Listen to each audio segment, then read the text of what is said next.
അപ്പൊ നമ്മൾ എങ്ങോട്ടാ പോണേ? വാഴ കാണാൻ. ഞങ്ങള് മുണ്ടക്കയ RD സിനിമാസ് വാഴ കാണാൻ വേണ്ടി പോവാണ്. അങ്ങനെ കാത്തിരുന്ന് അവസാനം വാഴ 2 കാണാൻ വേണ്ടി പോവുകയാണ്. ഇത് ഫാമിലിയുടെയും ഫ്രണ്ട്സിന്റെ കൂടെ ഒരുമിച്ചിരുന്ന് കാണാൻ പറ്റുന്ന മൂവി എന്നൊക്കെ പറഞ്ഞു കേട്ടു. അപ്പൊ പിന്നെ എന്നാ അമ്മയുടെ കൂടെ ഫ്രണ്ട്സിന്റെ കൂടെ ഒരുമിച്ചിരുന്ന് കാണാമെന്ന് ഞാൻ വെച്ചു. ഓക്കെ, നമുക്ക് കാണാം. ചെറിയ മൂടലും മഴക്കാറും ഒക്കെ ഉണ്ട്, അതുകൊണ്ട് ഞങ്ങൾ എന്താക്കി ബസ്സിന് പോകാന്ന്. ഞാനൊരു ബാഗ്, അമ്മയൊരു ബാഗ്, 2 ബാഗൊക്കെ തൂക്കിയാ പോണത്. അപ്പൊ പോവാം നമുക്കല്ലേ? ഓക്കെ.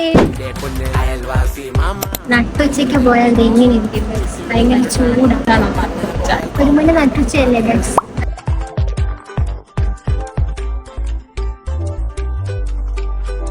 ഗൈസ് ഞങ്ങൾ അങ്ങനെ ഇവിടെ എത്തിയിട്ടുണ്ട്. അതായത് നമുക്ക് എല്ലാവരും ഉണ്ട്.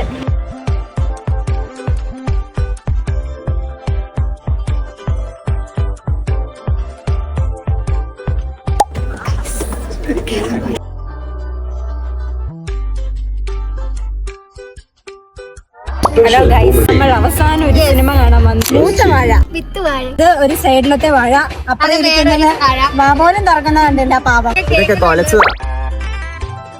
കരയൂന്ന് ഉറപ്പുള്ളതുകൊണ്ട് ഞാൻ കർച്ചീഫൊക്കെ എടുത്തിട്ടുണ്ട്.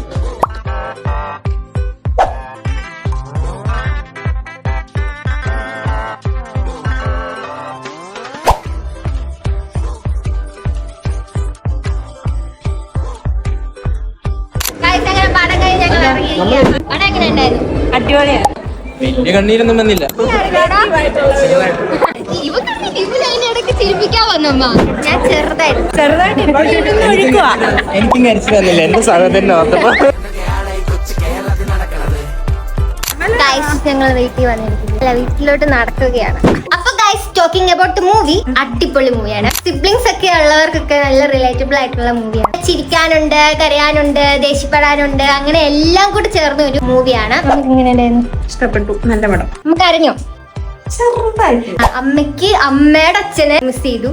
എനിക്ക് മിസ് ചെയ്തത് ചേച്ചീനെയും അച്ഛനെയാണ്. എനിക്ക് അവരെ നല്ല മിസ് ചെയ്തു. ചെറുതായിട്ടൊക്കെ കരയാനൊക്കെ ഉണ്ടായിരുന്നു. ഫാമിലി ആയിട്ടും ഫ്രണ്ട്സ് ആയിട്ടൊക്കെ കാണാൻ പറ്റിയ അടിപൊളി പടമാണ്. എല്ലാരും പോയി കാണുക. അതെന്തിനു ഞാൻ പറയുന്നത്, അതൊക്കെ നിങ്ങളുടെ ഇഷ്ടമല്ലേ? അപ്പൊ ചാച്ചാ.